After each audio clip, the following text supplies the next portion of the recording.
زين همراهان سست عناصر دلم داره شیر خدا و رستم دستانم آرزوست گفتم که یافت می نشود جست این ما گفت آنچه یافت می نشود آنم آرزوست পুরো সেটা বললে একটা সুবিধা হয় কি আবহাওয়াটা থাকে এখন অর্থটা বলি দিশেখ বচেরগ হামি গাছ গেরতে সার গতকাল রাতে একজন শেখ চেরাগ নিয়ে পুরো শহরে বেরোলেন কাজ দেব দুধ মালুম বা ইনসান আরজুস আশেপাশে যে মানুষের মধ্যে এত দানবতা লুকানো আছে সেই দানবতা আমি চাই না আমি চাই হচ্ছিল আসল মানুষ জিন হামরাহান সস্তে আনাসার দিলাম গেরেফতার মানুষের মধ্যে যে এত কমি মানুষের মধ্যে যে এত কপটতা এই কপটতা আমার হৃদয়কে অনেক দুঃখ দিল শিরে খোদা বা রস্তম দাস্তান সে খোদা এবং রস্তামের মতো সাহসী মানুষ আমি চাই গোফতাম কে ইয়াফতে মিনা শাবাদ জস্তে ইম আমি বললাম যে জিনিস খোঁজার জন্য সে বেরোলো সে জিনিস খুঁজে পাওয়া যাবে না ওই জিনিস আমি চাই যে জিনিস আমি পাবো না যে জিনিস আমি খুঁজতেছি সে জিনিস আমি পাবো না ওই জিনিস আমি চাই আচ্ছা সময় কম আচ্ছা অনেকে তো উর্দু শের বলছেন আমি একটা ফার্সি শের বলবো তারপর বিদায় নেব ইকবালের শেরটা খুদ আর বস নিজের হও এই শেরটা ইকবালকে যারা পছন্দ করেন ইকবালের যারা প্রেমিক তাদের জন্য দিবনে বা দেলমাস্তে ইকবাল খুদ আর বস ইকবালের জন্য পাগল যারা এবং ইকবালকে যারা ভালোবাসেন তারা নিজের হও সারগারমে খুদ আর অশিকে আহবালে খুদ আর বস নিজেকে নিয়ে ব্যস্ত হও নিজের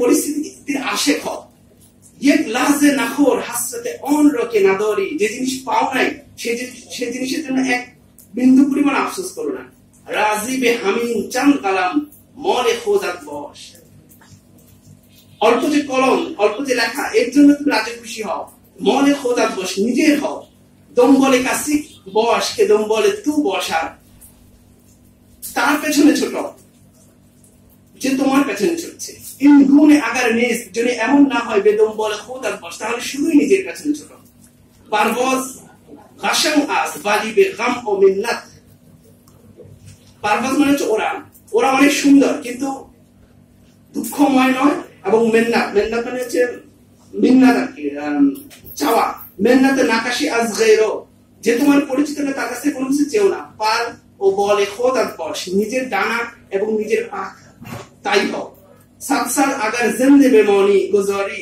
যদি 100 বছর বাঁচো তাহলে এভাবেই কেটে যাবে বাস শকের হার লাহজে বা হার সলে খোদাত বস প্রতিটি মুহূর্তের জন্য ধন্যবাদ জ্ঞাপন করো প্রতিটি বছরের জন্য নিজের হও ধন্যবাদ সবাইকে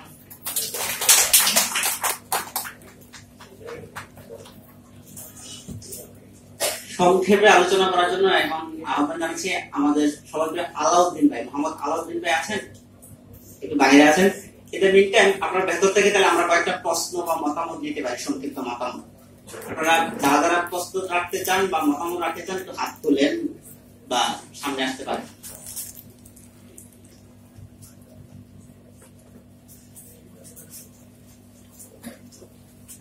হ্যাঁ চলে আসেন সামনে চলে আসেন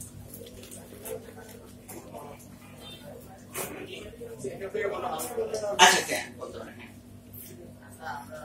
আলোচনা তো বিভিন্ন বলেন যে ইকবাল শুধু দেশের নয় কোনো জাতির নয় বিশ্বের তাহলে তার যে জরুর হক যেটা বাইরে ঢাকা বিশ্ববিদ্যালয় তাকে আল্লামা ইকবাল হক যদি আগে জোর হক বা আল্লামা ইকবাল হক না থাকতো তাহলে জোহল বানান আল্লামা ইকবাল হক বানান কিন্তু সমস্যা নেই কিন্তু আল্লামা ইকবালের জায়গায় যখন জরুর হককে বানানো জরুর হক স্থাপন করতো তখন একটা প্রশ্ন চলে আসে এখানে কেন ইকবালকে সরানো এই প্রশ্নটা আমি রেখে দেবো এটা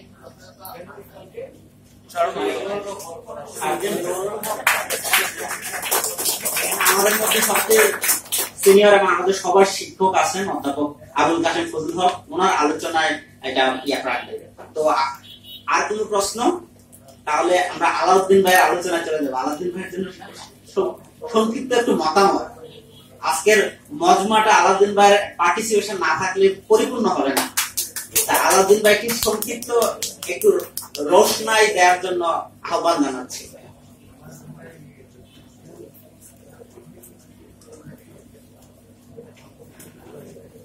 সারাদিন আমাকে অনেকটা বিব্রত অবস্থার মধ্যে পেয়েছেন। এই জন্য যে এই অনুষ্ঠান আমি আবু প্রান্তরকে আমি বলেছিলাম যে ইকবাল নিয়ে কিছু হওয়া যায় কিনা। তারপর এই আয়োজন ইত্যাদি তারা যে এত বড় পরিমাণে আয়োজন করে ফেলেছে এটা আমাকে বিস্মিত করেছে। আর সম্মানিত আলোচক বৃন্দ আমাদেরকে যে বক্তব্য উপহার দিয়েছেন এতে আমি কৃতজ্ঞ চিত্তে তাদেরকে ধন্যবাদ জানাবো। আর ইকবাল সম্পর্কে আমার দুইটা প্রশ্ন আছে, সেই প্রশ্ন এখন উত্থাপন করে আপনাদেরকে বা এই আলোচনার যে সৌন্দর্য সেটাতে এখন ঢুকবো না। শুধু এইটুকু বলবো যে সময় এবং স্থান ইত্যাদির সীমাকে অতিক্রম করে মহামানবরা এই অর্থে যে মানব সন্তানরা, আমরা মহান মানব না বলি, মানব সন্তানরা যারা মানুষকে ভালোবাসে এবং মানুষের উন্নতি নিয়ে, মানুষের সমৃদ্ধি নিয়ে স্বপ্ন দেখেন এবং নিজেরা দেখেন, তাদের দেশ কাল সবকিছুর বাউন্ডারি ছাড়িয়ে তারা ইউনিভার্সাল। সুতরাং ইকবাল আমাদের কাছে তার ইউনিভার্সাল পার্সোনালিটি নিয়ে উপস্থিত হন, যার কারণে জাতি, ধর্ম, বর্ণ, সম্প্রদায়ের ঊর্ধ্বে তার মানবিক জীবনের যে আহ্বান, সেই আহ্বানেই সম্ভবত সারা আপনারা সবাই একসাথ হয়েছেন। এবং আমাদের সম্মানিত শিক্ষক মন্ডলী তাদের প্রজ্ঞা, অভিজ্ঞতা এবং তাদের যে উচ্চতা সেইটুকু নিয়েও তারা আমাদের মতো এই ক্ষুদ্র আয়োজকদের আহ্বানে যে সাড়া দিয়েছেন, এটা আমাদের জন্য অত্যন্ত আনন্দের। তো আপনাদের সকলকে আমরা ধন্যবাদ এবং অভিনন্দন জানাবো এই জন্য যে আপনারা ইকবালের অংশগ্রহণ করেছেন। এবং আগামীতেও আমরা দেশ বিদেশ, এই মহান্ত প্রাচ্য, পাশ্চাত্য কিংবা যে কোনো জায়গায় হোক না কেন, আমরা যার চিন্তা, যার চেতনা আমাদেরকে আমাদের এই সময়ে আমাদের নেওয়ার মতো আছে বলে আমরা মনে করবো এবং ভিতরে সেটা আপনাদের সাথে শেয়ার করার আয়োজন আমরা করব। সেক্ষেত্রে আমাদের সম্মানিত শিক্ষক মন্ডলী আমাদের সাথে আছেন। শিক্ষক ছাড়াও আজকে আরেকটা বিষয় লক্ষণীয় যে আমরা একটা চেষ্টা করেছি যে শুধু আমরা প্রজ্ঞা, অভিজ্ঞতায় যারা উপরের স্তরে আছেন শুধু তাদের বক্তব্য নয়, যারা একেবারে শুরু করছেন, পাঠ করছেন, তারা কিভাবে পাঠ করছেন, তারা কিভাবে দেখছেন, সেই জন্য আমরা আজকের এই আলোচনা অনুষ্ঠানে আরিফুর রহমানকেও আমরা বক্তা হিসাবে মনোনীত করেছি এবং তিনি আমাদের সামনে উপস্থিত হয়েছেন। আমরা আবার চেষ্টা করেছি যে যারা কাব্য, দর্শন, প্রাজ্ঞ উদ্যাপনার সাথে নয়, শুধু কবিতার নান্দনিকতা এবং সৌন্দর্যের ভিতর দিয়েও মানুষকে মোহিত করেন, আর তার সেই উজ্জ্বল ব্যক্তিত্ব আমাদের ঢাকার জাবিদ হোসেন। তিনি তার সম্পর্কে আর আমাদের বলার দরকার নেই। একই সাথে প্রফেসর ইব্রাহিম স্যার সম্পর্কে এখানে বেশি কথা না বলে শুধু এইটুকু বলা যায়, আমাদের ঢাকা বিশ্ববিদ্যালয়ে আমরা সম্রাজ্য যিনি তার প্রাজ্ঞ বক্তব্য দিয়ে আমাদের সমৃদ্ধ করতেন, তিনি দিয়েছেন। আর আবুল কাসেম ফজলুল হক, তিনি তার সম্পর্কে আমাদের এক বিশ্ববিদ্যালয়ের শিক্ষক বলেছেন যে ফজলুল হক স্যার হচ্ছেন তিনি নিজেই নিজের ব্র্যান্ড, তিনি একাই একশন, এরকম একজন। তো তিনি তার সম্পর্কে আজকের এই অনুষ্ঠান হলো আমাদের সকলের জন্য সৌভাগ্যের। সর্বশেষ বক্তব্য হচ্ছে যে আমরা সকল সীমা ভেঙে এক বিশালতাকে আলিঙ্গন করি এবং সেই বিশালতার ভিতর দিয়ে আমরা আমাদের নিজেদেরকে আবিষ্কার করি। এইটুকুর শিক্ষায় সম্ভবত ইকবাল কাছ থেকে নিয়ে আমরা আজকে বাড়ি ফিরতে পারবো। আপনাদের সবাইকে ধন্যবাদ।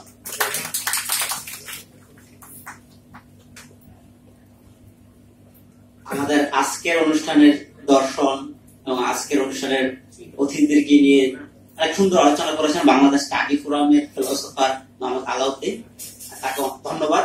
আমরা পেছন থেকে দুটা অপিনিয়ন বা প্রশ্ন নেব।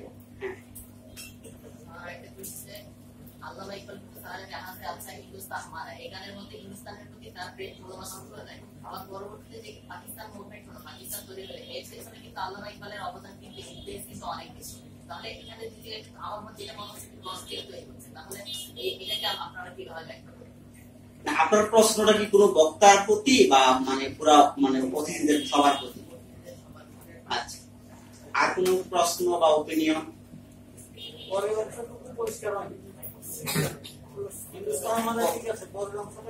হ্যাঁ, প্রশ্ন আপনার বলুন তো।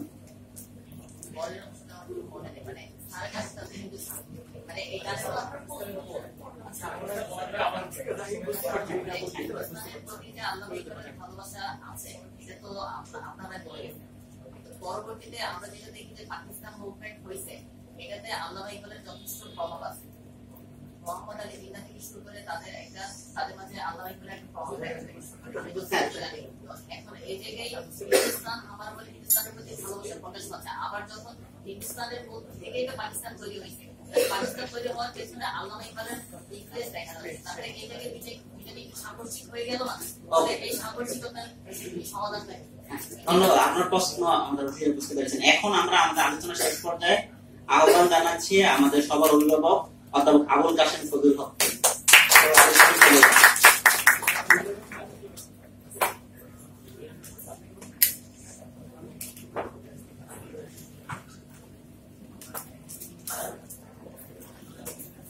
এখানে মঞ্চে উপবিষ্ট আছেন অধ্যাপক ডক্টর ইব্রাহিম। এর আগে আলোচনা করে গেছেন দুইজন অত্যন্ত চমৎকার আলোচনা, জাবেদ এবং জাবেদ দুইজনেরই আলোচনা অত্যন্ত মানে বিজ্ঞতার পরিচয় আছে। অনেক কথা আমাদের স্মরণ হলো, কিছু কথা জানলাম। ইকবাল সম্পর্কে গভীর অধ্যয়ন অনুসন্ধান আমাদের দরকার। আরো নানা কিছু সম্পর্কে গভীর অনুসন্ধান দরকার। তার মধ্যে ইকবাল সম্পর্কে জানারও অপরিহার্যতা আছে। এখানে একজন তো বারবার প্রশ্ন করছে যে ইকবাল নিজেকে সারা দুনিয়ার মানুষ হিসেবে উত্থাপন করেছেন, তার লেখার মধ্যে সেরকমই আছে। চীন বা আরব হামারা, হিন্দুস্তান হামারা, ওয়াতান হ্যায় হাম সারে জাহাঁ, এই কবিতা অথবা এটাকে গানও সুর দিয়ে করা হয়েছে। এটা ভারতের একটা জাতীয় সঙ্গীত। আজকের ভারতে 1947 সালে জওহরলাল নেহরুর আমলে একটা জাতীয় সঙ্গীত যেটা সর্বত্র গাওয়া হয় কিনা সেটা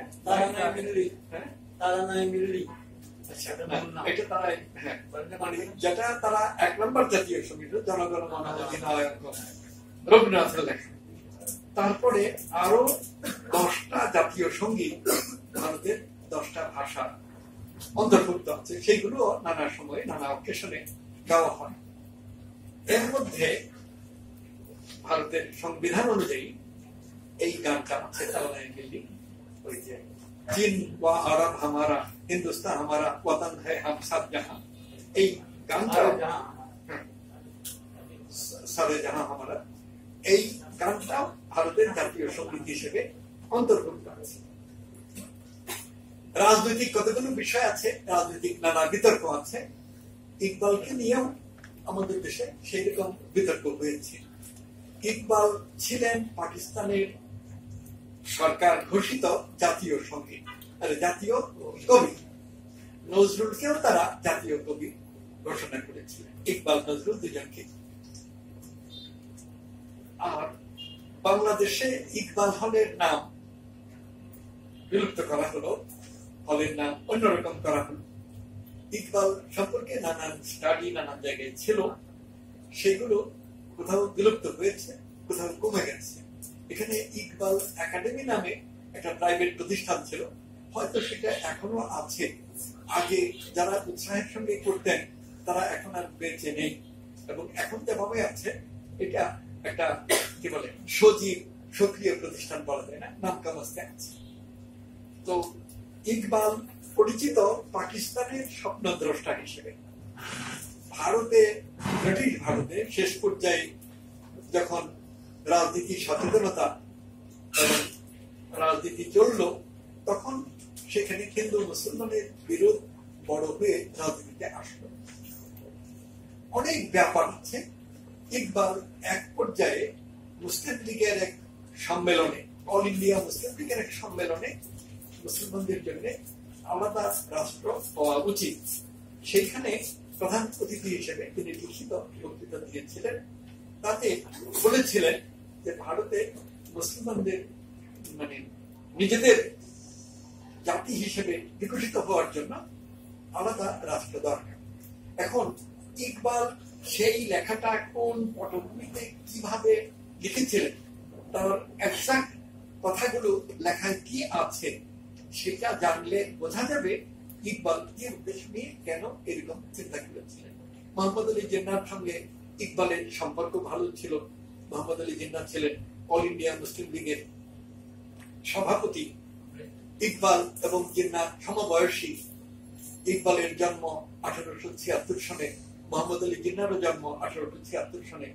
ইকবাল মারা গেছেন 1936 সনে, জিন্নাহ মারা গেছেন 38 সনে। 1938 সনে জিন্নাহ মারা গেছেন 1948 সনে, 10 বছর পর। তো ইকবাল মুসলিম লীগের সমর্থক ছিলেন। মুসলিম লীগের কোন কর্মী ছিলেন না, নেতা ছিলেন না।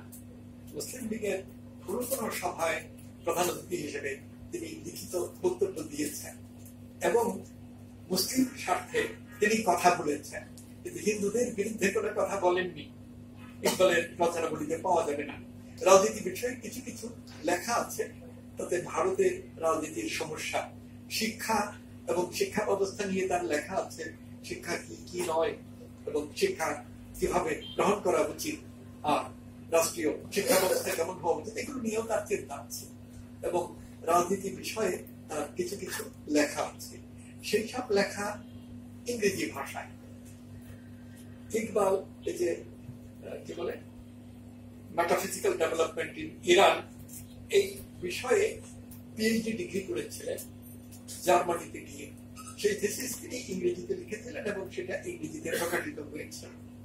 তাছাড়া reconstruction of religious thought in Islam, এটাও ইংরেজিতে লেখা। এরকম কিছু বই, প্রধানত দর্শনমূলক এবং রাজনীতিমূলক, তিনি ইংরেজিতে লিখেছেন। কিন্তু যেসব লেখার মধ্যে ইংরেজি কি বলে ইকবাল যথার্থই আত্মপ্রকাশ করেছেন, সেগুলো ফার্সি ভাষায় এবং উর্দু ভাষায় লেখা। ফার্সি ভাষায় এবং উর্দু ভাষায় এইসব কাব্য, যেমন শেকুয়া, জবাবে শেকুয়া খুব বিখ্যাত বাংলা ভাষায়। অন্তত 4-5 শেকুয়া জবাবে শেকুয়া অনুবাদ করেছেন, অনুসন্ধান করলে পাওয়া যেতে পারে। এটা একটা তো পাওয়া যাবেই। আশরাফ বলে একজনে শেকুয়া অনুবাদ করেছিলেন, সেই কবি পরে আত্মহত্যা করেছিলেন। তার রচনাবলী বাংলা একাডেমিতে বেরিয়েছে, তাতে শেকুয়া আছে। ডক্টর মোহাম্মদ শহীদুল্লাহ শেকুয়া এবং জবাবে শেকুয়া অনুবাদ করেছিলেন। আরো অন্তত 4-5 শেকুয়া এবং জবাবে শেকুয়া কাব্য বাংলায় অনুবাদ করেছিলেন। অনুসন্ধান করলে খুঁজে সেগুলো পাওয়া যেতে পারে ঢাকায়, কলকাতায়, নানা জায়গায়। এখন ব্যাপার হলো ইকবাল সম্পর্কে কথা বলার জন্য যেটুকু জানা শোনা দরকার তার কিছুই আমার নেই। একটা কথা এই বলতে পারি যে পাকিস্তান এর মধ্যে তো আমরা আমাদের জীবনের 24 বছর পার করেছি, 23 বছর বা 24 বছর। তারপরে মুক্তিযুদ্ধ, তারপরে আমরা স্বাধীন বাংলাদেশে স্বাধীনভাবে আসছি 1971 সালের 16 ডিসেম্বর, এবং 71-এর 16 ডিসেম্বর থেকে আগামী 16 ডিসেম্বর অর্থাৎ আর 1 মাস 5-6 দিন পরে এটা 47 বছর পূর্ণ হবে বাংলাদেশ স্বাধীন রাষ্ট্র হিসেবে। তো এই অবস্থার মধ্যে রাজনীতিতে তর্ক বিতর্কে তো অন্ত নেই। এতে কি কোনো সন্দেহ আছে যে তাজউদ্দিন আহমদ, যিনি 1971 সালের মুক্তিযুদ্ধের সময়ে যুদ্ধে রাজনৈতিক সরকার গঠন করেছিলেন, যুদ্ধকালীন নেতৃত্ব দিয়েছিলেন, যুদ্ধ পরিচালনা করেছিলেন, কিন্তু 1972 থেকে পরবর্তী বেশ কয়েক বছর তাজউদ্দিনের নাম নেওয়া দুঃসাধ্য ছিল।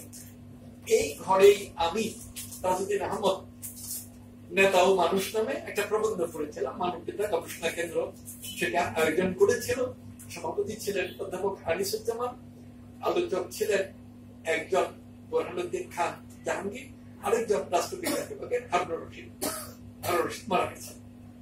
এখানে বোরহানুদ্দিন খান জাহাঙ্গীর আলোচনায় উঠে প্রথমেই সিংহ বিক্রমের প্রতিবাদ করেছেন। তাজউদ্দিন নিয়ে আলোচনার কি দরকার, আমাদের তো বঙ্গবন্ধু আছে। আমি আর বেশি কথা বলতে চাই না। তিনি তীব্র ভাষায় প্রতিবাদ করলেন, তাজউদ্দিন নিয়ে আলোচনার দরকার নাই, এক নেতা এক দেশ, বঙ্গবন্ধু বাংলাদেশ। এই চিন্তায় আমাদের থাকা উচিত, এটা কোনো কবির বিভক্ত করা উচিত না। হযরত মুহাম্মদ ইসলাম প্রচার করেছিলেন এবং মদিনায় রাষ্ট্র প্রতিষ্ঠা করেছিলেন তার সঙ্গে আবু বকর, ওমর, ওসমান, হযরত আলী এবং আরো অনেকের নাম আমরা নিই। তার জন্য কি কেউ বলবেন যে ওদের নাম নিলেন এটা অনুচিত হবে? আমাদের নানা রকম সংকীর্ণতায় পেয়ে বসেছিল, এখনো সেই সংকীর্ণতা আছে। ইকবাল হলের নাম পরিবর্তনের কোনো দরকার ছিল না, আমরা পছন্দ করি, কিন্তু রাজনৈতিক মহলের ভেতরে উগ্রতা দেখা দেয় এবং যারা ক্ষমতায় থাকে, যারা প্রবল, তারা অনেক কিছু বদলে দেয়। এইটা একটা ব্যাপার, এগুলো আমরা মানতে বাধ্য হই, পছন্দ করি না। সমাজকে না মেনে চলা যায় না, রাষ্ট্রকে না মেনে চলা যায় না। যদি রাষ্ট্রের অনেক অন্যায় আমরা মেনে নিই, কিন্তু সব অন্যায় মেনে নেওয়া উচিত না। বাংলাদেশে এখন এমন এক অবস্থা হয়েছে যে সমাজের স্তরে স্তরে মানুষ অন্যদের হাত থেকে রেহাই পাওয়ার জন্য কথা বলতে পর্যন্ত সাহস পায় না। ছোট ছোট অনেক ঘটনা থেকে দেখাতে পারে। একটা কথা আমি বলি, অনেক থেকে আমার লেখাতে আছে, যে সমাজে সাহসের অভাব ঘটে সেই সমাজে সব মানবিক গুণাবলীরই ধীরে ধীরে অভাব ঘটতে থাকে। সাহস হলো সেই মানবিক গুণ যা অন্য সব মানবিক গুণকে রক্ষা করে। আমাদের দেশে এখন অবস্থা এমন হয়েছে, যার ক্ষতি করার শক্তি যত বেশি, তার প্রভাব প্রতিপত্তি তত বেশি। মানুষের কল্যাণ করার শক্তি এখানে শক্তি বলে স্বীকৃতি না। এইরকম একটা বাস্তবতার মধ্যে আমরা আজকে কবি ইকবালের কথা আলোচনা করছি। কবি ইকবালের কবিতা সম্পর্কে, তার দর্শন সম্পর্কে, তার ঐতিহাসিক ভূমিকা সম্পর্কে যেসব কথা এখানে এতক্ষণ আমরা শুনলাম, তাতে কি ইকবালের যে মহত্ব, ইকবালের যে গ্রেটনেস, ইকবালের যে অসাধারণত্ব, এটা আমরা কিছুটা হলেও বুঝতে পেরেছি।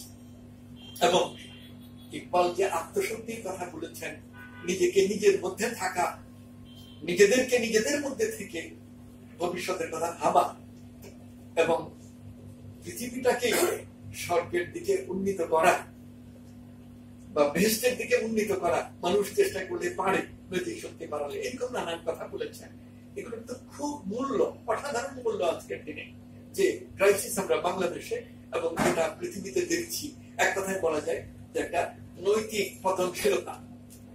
এই নৈতিক পতনশীলতা থেকে উদ্ধারের দিকে যেতে হলে যাদের চিন্তা বিশেষভাবে আমাদের দেশের জন্য দরকারি, তার মধ্যে কবি ইকবাল একজন। এখানে পাকিস্তান আমলে শেখ মুজিবের শেখাবার কথা বললাম, ব্রিটিশ আমলেও ইকবাল জীবিত থাকা কাল থেকেই এই কাব্যের অনুবাদ হয়েছে। কি বলে? শেখ মুজিবের শেখা। এখানে ফারুক আহমদ, কবি ফারুক আহমদ ইকবালের অনেক কবিতা অনুবাদ করেছেন এবং সেগুলো অনুবাদ অত্যন্ত চমৎকার হয়েছে, খোঁজ করলে পাওয়া যাবে। এই যে এটা গান হিসেবেও গাওয়া হয়েছে আমাদের দেশে। যে মাঠে কিষান পায় না শ্রমের তাজা ফসল, সে মাঠের প্রতি শস্যে আগুন লাগিয়ে না।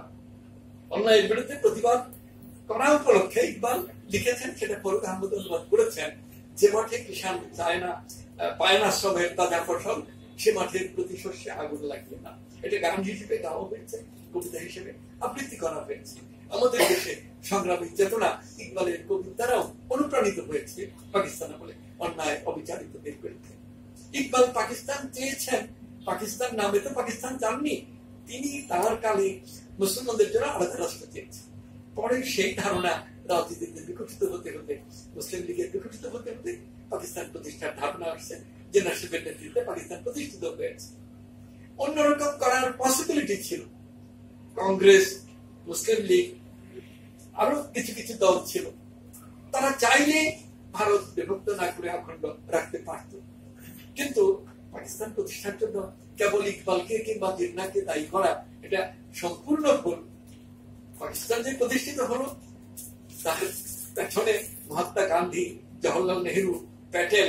আজকে প্যাটেলের মূর্তি তো অনেক উপরে তোলা হচ্ছে। কেন? প্যাটেলের চিন্তা একটু হিন্দুত্ববাদী ছিল, জওহরলাল নেহরু তো সেকুলার ছিলেন। গান্ধী হিন্দুত্ববাদী, কিন্তু হলেও গান্ধীর চিন্তা, এর মধ্যে তো নৈতিক বিষয় আছে, নৈতিক বিষয়গুলো ধরতে চায় না। তো এই অবস্থার মধ্যে প্যাটেলের মূর্তি তাদের সমগ্র ভারত থেকে দেখা যায় এত উঁচু করে তুলছে নরেন্দ্র মোদী সরকার। সেটা তাদের ব্যাপার, কিন্তু কেন তুলছে কি কারণ কার্য বুঝবার চেষ্টা করা আমাদের দরকার। যে কথাটা এখানে আমরা বলতে চাইছি, যে কতগুলো রাজনৈতিক বিতর্ক থাকে, যে বিতর্ক অর্থহীন, ক্ষতিকর আবার কতগুলো বিতর্ক থাকে যে আমরা সত্যের দিকে এগোতে চাই, আমরা কল্যাণের দিকে এগোতে চাই, এবং সেই জায়গায় সত্য মিথ্যা ভুল শুদ্ধ নির্ণয় করা দরকার। সেই রকম বিতর্ক কল্যাণকর, সেরকম বিতর্ক তো বাংলাদেশে রাজনৈতিক মহলে নেই, বুদ্ধিজীবীদের মধ্যেও কি আছে? যদি আজকে বুদ্ধিজীবীদের বিভিন্ন সংগঠন, বিভিন্ন দল দেখি, এখানে তো সত্য সন্ধান করা, তথ্য সন্ধান করা, এটা তো মানে নেই। জেতবার জন্য, প্রতিপক্ষকে পরাজিত করার জন্য এবং জয়ী হয়ে সুযোগ সুবিধা নেওয়ার জন্য যে বিতর্ক, এরকম একটা বিতর্কের মধ্যে আমরা পড়ে গেছি। যাই হোক, ইকবাল সম্পর্কে যে কথাটা বলতে চাইছি যে ইকবাল ফার্সি ভাষায় এবং উর্দু ভাষায় যেগুলো লিখেছেন সেইখানে ইকবালের একান্ত পরিচয়, আর ইংরেজিতে যেগুলো লিখেছেন সেখানে তার যৌক্তিক চিন্তার পরিচয়। উর্দু এবং হিন্দিতে লেখা প্রধানত কাব্য, সেগুলোতে একদিকে তার আবেগ, অন্যদিকে তার বুদ্ধি, এর একটা যুক্ত মানে সমন্বয় আছে। আর যেগুলো দার্শনিক লেখা প্রধানত ইংরেজিতে লিখেছেন সেগুলোতে মূলত তিনি যুক্তি, বুদ্ধি, তথ্য, বিচার বিবেচনা এগুলোকে গুরুত্ব দিয়েছেন এবং সেটারই প্রাধান্য। তাতে যে ইকবালের আবেগ নেই তা নয়। এখানে কেউ কেউ বলেছেন যে ইকবাল তো প্রথম থেকে শেষ পর্যন্তই কবি। এই কথাটা ঠিক, যেখানে তিনি দার্শনিক সেখানেও তার কাব্যিক আবেগ আছে। এবং ইউরোপে যারা ভারতবর্ষকে পরিচিত করেছেন ইকবাল তাদের একজন। ইকবাল উদ্যোগী হয়ে সভা সমিতি করে পরিচিত করেননি। ইকবাল ইউরোপে পরিচিত হয়েছেন পয়েট, ফিলোসফার হিসেবে, কবি, এবং সেই কবিত্বের মধ্যে দার্শনিকতা আছে এবং তার দর্শন চিন্তা মূল্যবান। এখানে কাউসার নজরুল বলেছেন, ইব্রাহিম সাহেব বলেছেন, এই যে আলিফ বলেছেন এবং জাবেদ যে বলেছে, এদের সবার কথার মধ্য দিয়েই বুঝে উঠেছে ইকবাল যে কবিতা লিখেছেন, কাব্য রচনা করেছেন, এটা বিষয়বস্তুহীন শুধু ভাষার কারুকার্য নয়, এর কেন্দ্রে মূল্যবান বিষয়বস্তু আছে। বিষয়বস্তুতে মূল্যবোধের প্রয়োজন আছে। বিষয়বস্তু গুরুত্বপূর্ণ, মানুষের জন্য কল্যাণকর। এটা ইকবালের কবিতার কাব্যের প্রথম দিক। দ্বিতীয় দিক হলো ইকবালের ভাষা সুন্দর, ইকবালের প্রকাশ ভঙ্গি সুন্দর।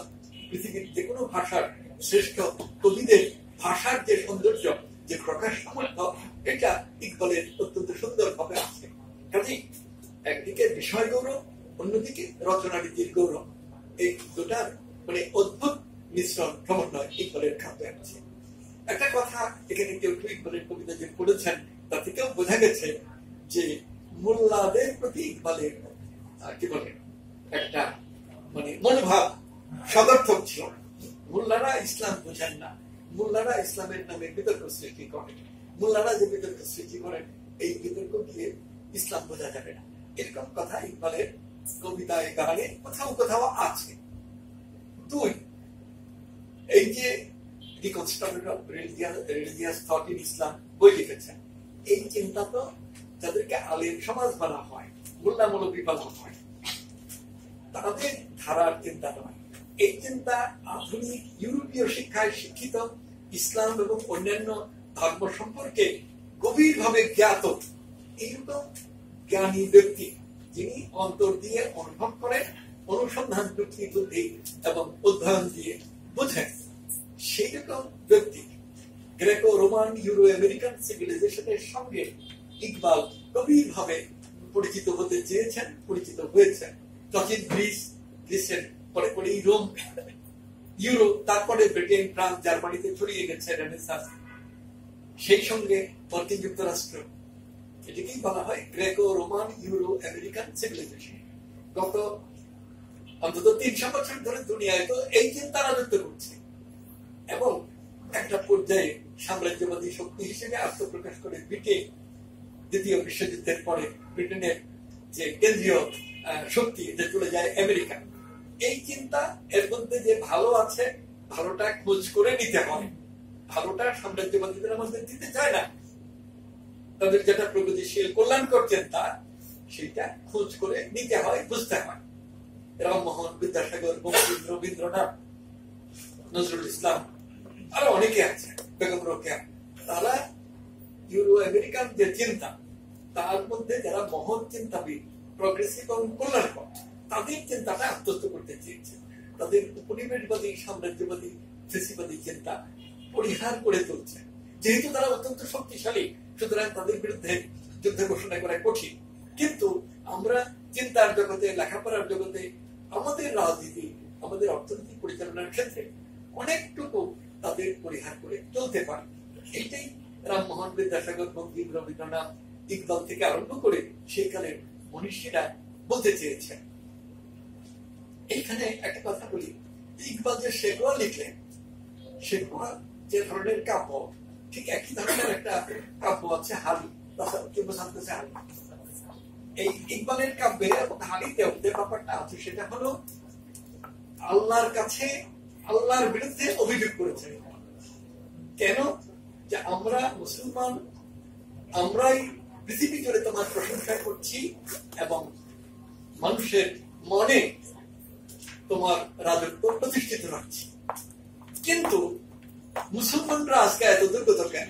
আরব দেশে অবস্থা কি, ইরানে অবস্থা কি, বাগদাদে অবস্থা কি, তুরস্কে অবস্থা কি, এই আবিসিনিয়াতে মিশরে মুসলমানদের অবস্থা কি, ভারতে মুসলমানদের অবস্থা কি? পৃথিবীর যেখানে মুসলমান আছে সেইখানের ইতিহাস অবলম্বন করে তিনি আল্লাহর কাছে অভিযোগ করেছেন যে যারা সবসময় তোমার প্রশংসা করছে, তোমার সবাই নিয়োজিত, তাদেরকে তুমি এত খারাপ অবস্থায় কেন রেখেছ? তোমার আত্মপরিচয় তুমি সর্বশক্তিমান, কিন্তু তোমার শক্তি কি মুসলমানদের উন্নতিতে কাজে লাগাতে পারো না? তোমার পরিচয় তুমি সবচেয়ে কল্যাণকর, মানব জাতিকে সকলকে কল্যাণকর, মুসলমানদের প্রতি কি তোমার দৃষ্টি পড়ে না? এইরকম ভাবে মোটামুটি একটা দীর্ঘ পরিসরে ইকবাল শেকোয়া শব্দের অর্থ হলো অভিযোগ করেছে আল্লাহর কাছে, আল্লাহর বিরুদ্ধে অভিযোগ। হাকিম তুমি, দোষীও তুমি, বিচার হবে শাহানশাহ, প্রথম দিকে এই কথা আছে।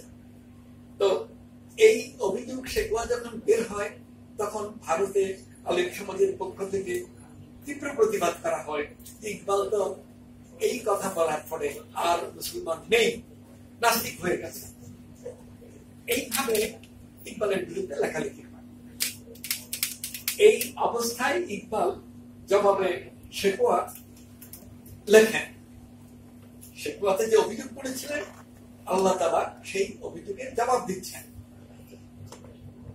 আল্লাহ প্রথমেই বলছেন, দয়া উন্মুখ সদাই আমি, কিন্তু কোথায় বলে যাত্রাকারী, পথ দেখাবো কাহার তরে, নাই যে পথে যাত্রাকারী।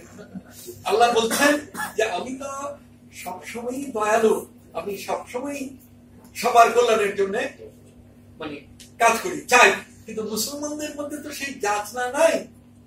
তারা যদি না চায় এবং আমি যা চাই না